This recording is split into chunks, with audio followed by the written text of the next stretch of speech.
Hello Eagles, this is another Medina Ask Me Anything Appropriate.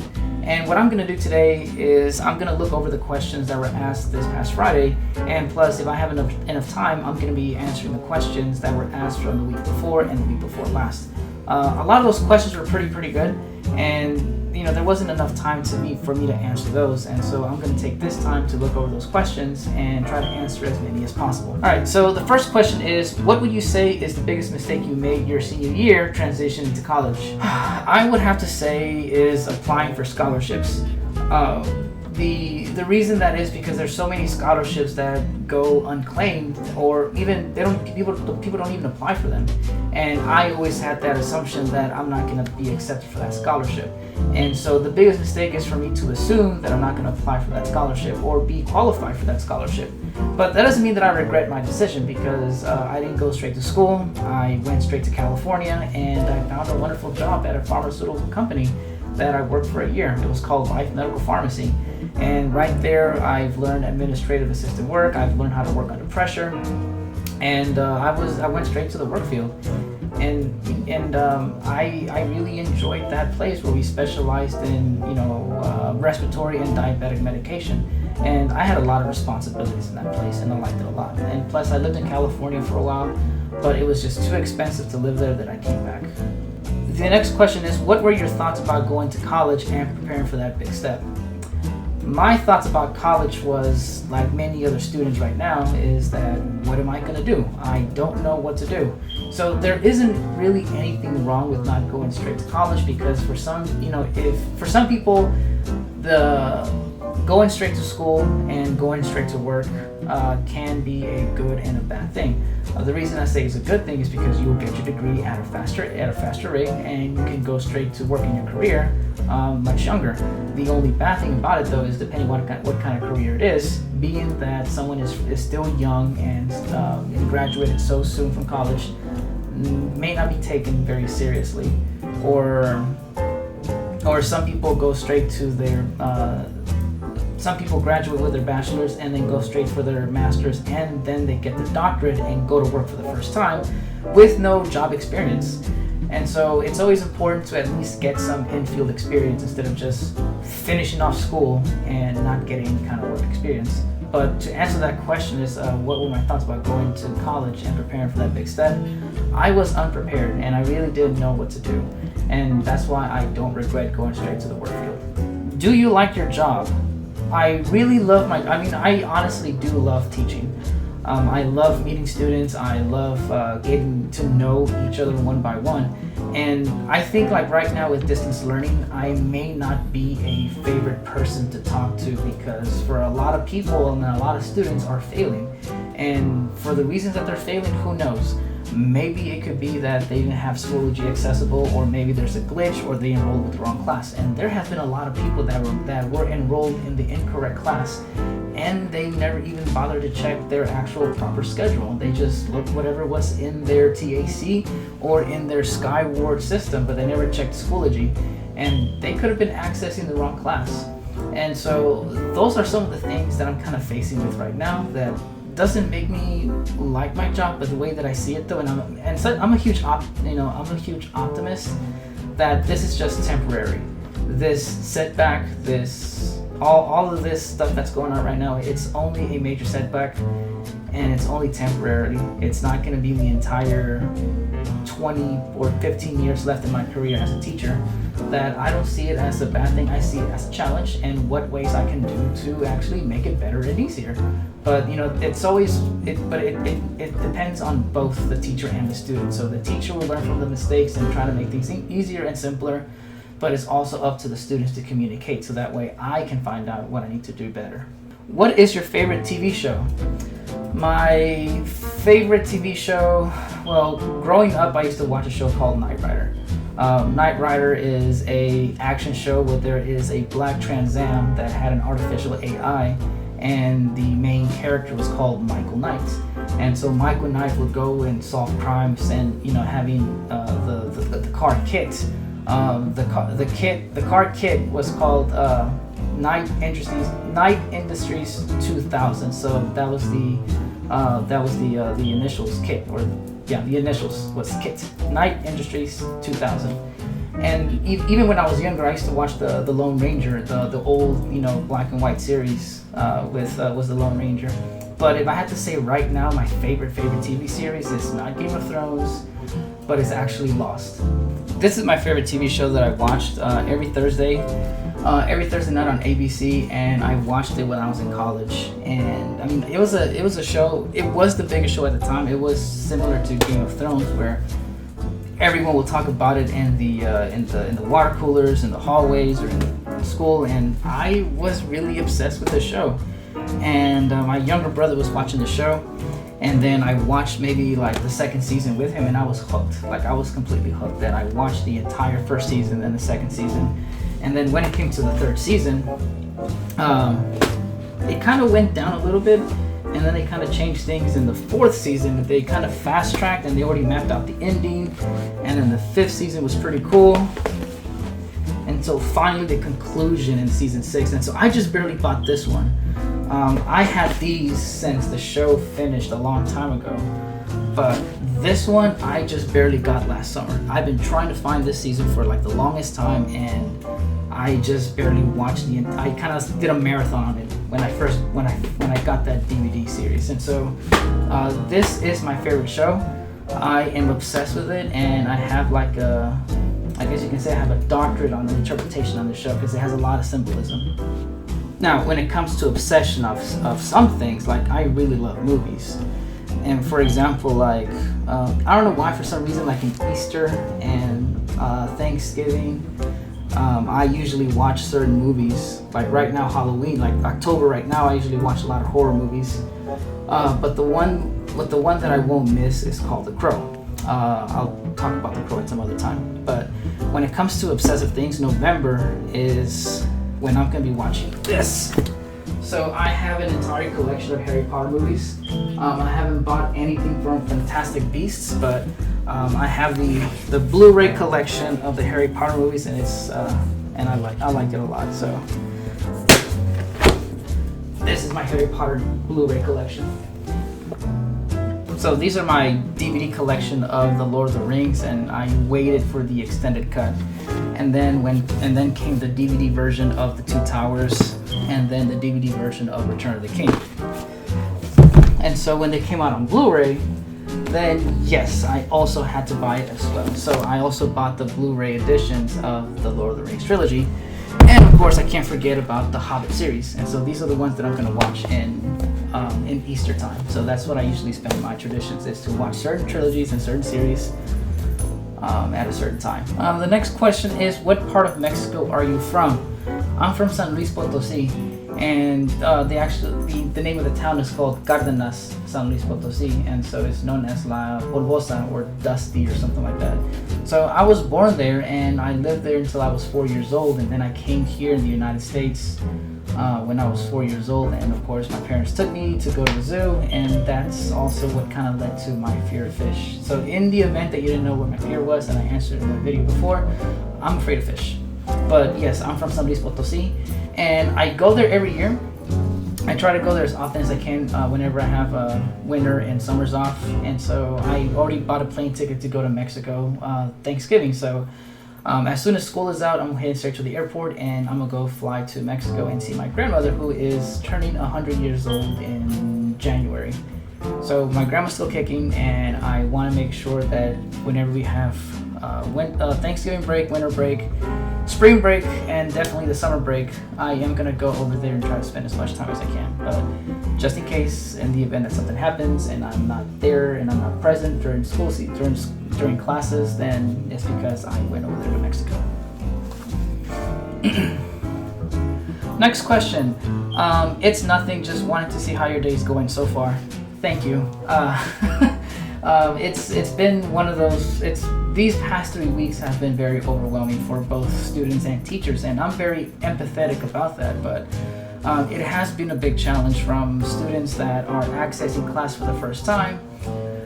There has been a large number of students that were enrolled in the wrong Schoology course, and their school has barely given them the right access code to Schoology, and I really had to teach them 6 to 7 weeks worth of material, so that way they can take a test, because that case is not their fault. So it's been a struggle. So, but I'm very optimistic. So I'm sure the school year is going to end on a fine note.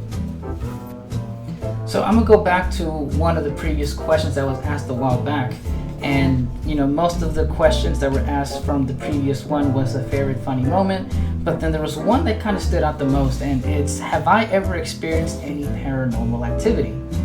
I'm a skeptic, and even though I may hear things or maybe kind of catch a glimpse or something, I still don't believe it. But if you want to hear something about paranormal, then maybe I may have. So this happened when I was in college, and there were not only just me, but then also my 2 brothers also. So I'm the middle child, and then I have a younger one that was in the Marine Corps, and then I have an older one that's also in the Marine Corps, and then I have a nephew that's in the Marine Corps, and then I have my nephew that's in Davis that's gonna go to the Marine Corps. So if you were to look at my wall, it's Marine, and then me with my college diploma, and so I'm the only one that went to school. But anyway, so back to that paranormal activity.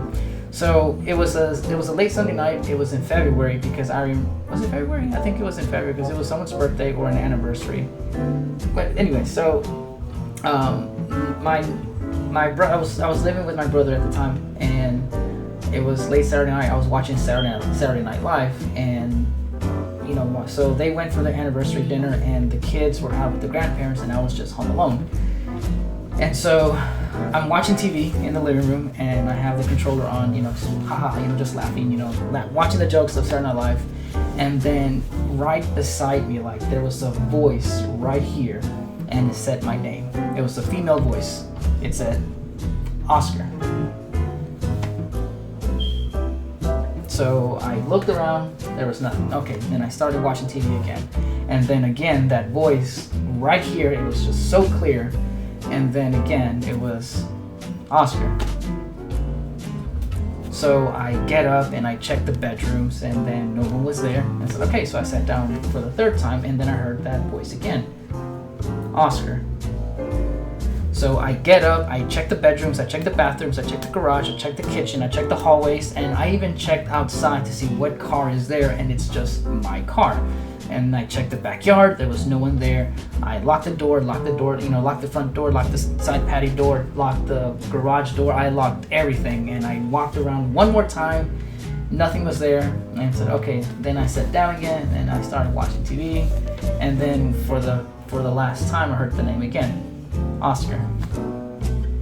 At that point I just didn't care, so I just kept watching TV, and I just enjoyed the rest of the show.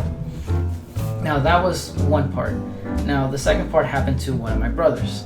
So my younger brother came back from the military. He asked for days off, and he came to stay in the house, and so he slept in the same living room. And so the furniture was rearranged. So at the time that I heard the voice, the couch was towards the middle of the living room, and it was in front of the TV. Now it was rearranged to be against the wall under the bar of the kitchen. So, so the couch was against the wall right here, and then this is the bar, and the kitchen is right behind that bar. And so he woke up in the middle of the night, and he had sleep paralysis. And so when he had sleep paralysis, he was facing the patio door, and there was the light from the street lamp that was illuminating the glass from the patio door. And so when he woke up and opened up his eyes, he saw a shadowy figure that was facing the door, and it was a dark silhouette shadowy figure, and he couldn't move because he had sleep paralysis. He can only just move his neck. And so when he tried to move, the figure just kind of like slowly turned around and then quickly zoomed in towards him. And so my little brother just closed his eyes as hard as he could, and when he was peeking, he saw the shadowy figure over him, just kind of like looking at him. And so he closed his eyes one more time, and then opened them, and she was gone. So it was a little girl. He saw a figure of a little girl. Now the third one happened to my older brother. And so Same area, so he was in the kitchen and he was washing dishes, and the sink was, directly in front of the bar, and that bar had an opening that he can see the hallway of the bedrooms. And so he's washing dishes, and he kind of looks up, and then he sees like a little girl's head just kind of like, poking, against one of the bedroom doors. Like her head was just poking out. And so he didn't mind it. He didn't mind it at all. But that girl just kind of kept staring at him. And then that girl just kind of looked and then walked from one side of the hallway and then walked towards the other side of the hallway. And he kind of thought like, wait, he didn't invite a girl in over to the house. And so he goes over, and the little girl was walking back from one side of the hallway to the next, back to his, to my niece's room. And so when he got to my niece's room, he sees my niece playing with her toys. And it's like, Delilah, where's your friend? I'm like, what friend? Like, there was a little girl here. Did you not invite one of your friends over? And she said, no, it's just me. And so I kind of pieced several things together. So I heard a voice of a little girl. My little brother felt the presence, but saw a shadowy, incomplete figure. And then my older brother saw the complete figure, like a physical manifestation of a little girl that was living in that house. And so we've been living there since 1987, and this happened in early 2000, like 2002, 2003. And so since the 80s to the 2000s, we had no incident until then. But it was a pretty friendly ghost, and I guess we just didn't mind it being there. Now, am I scared about going to the house? Not really. I sometimes tease my older brother about that ghost, like, hey, how's that ghost doing? She's fine. So we just don't care. That's what kind of makes us a little bit of a skeptic. Not much of a poltergeist, but just a ghost that's just there. So whether someone lived there before, yes.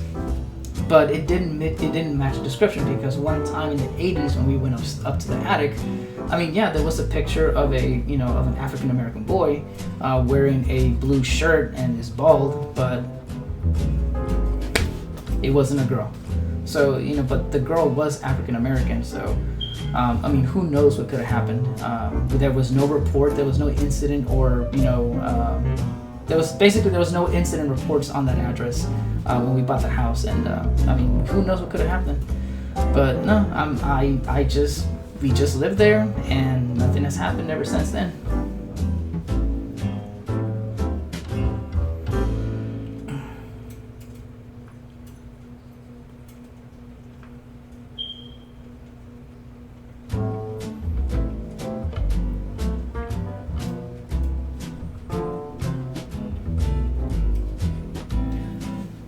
The other thing was a funny childhood memory, and I really don't have any funny childhood memories. I have no funny childhood memories. I have fond memories, but honestly, it involves a lot of TV. Most kids don't even watch TV anymore. They just kind of stick to YouTube and I guess YouTube, Instagram stories, and TikTok. And I guess before TikTok was Vine. But I have a lot of fond memories watching commercials, and because when I watch commercials, it just reminds me of the time. They have commercials for Christmas, the Coca-Cola commercial that come out on Christmas, the Stetson commercial that kind of plays on Christmas, the guy on the horseback with the girl in the back, and they have that orchestrated music that kind of plays, and the guys at Central Park in the snow. I don't know. It just reminds me of certain things. And I really don't have any, if I was to have a fond memory, it'll be every summer that I go to Mexico with my cousins. We're in our 30s and 40s, and whenever we go to Mexico, we still joke and we still socialize and we still play around. And we also play around with our nephews and nieces. And we don't exclude anyone. We are very fond of each other. And so every single summer we go, there's always something funny, and all of us, from my uncles and then their kids and everyone, we just kind of congregate together and spend a lot of time. And that is on the family on my mom's side. That's in San Luis, and that's where I'm gonna head to in November. But every year is a different experience, but not a specific one, because I just like spending time with family, and I think that to me is the precious thing. What is my prized possession was another question. My most prized possession would be a handwritten book that my grandma made me. So my grandma that is turning 100 this January, she always kind of gave me these wise words, or in Spanish it's dichos, or sayings or phrases, or like wise words that you will tell your kids.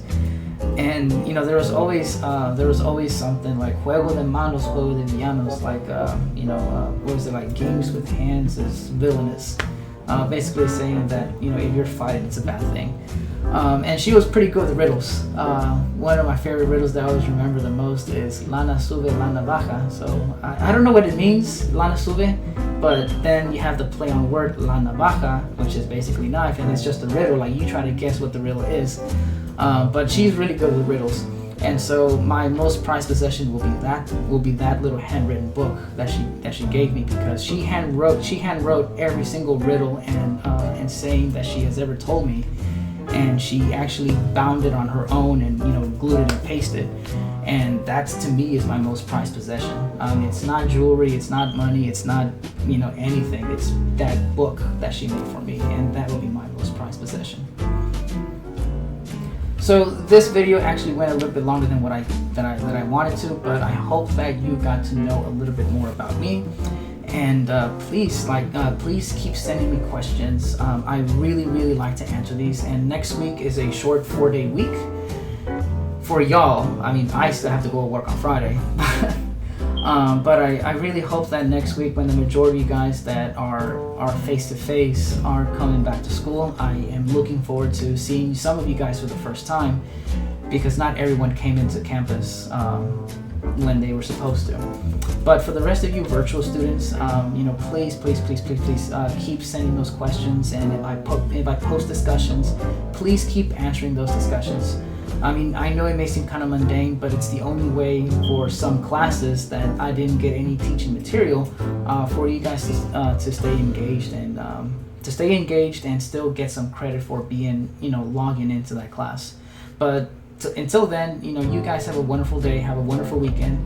Please take care of yourselves and take care of those people around you as well. Okay?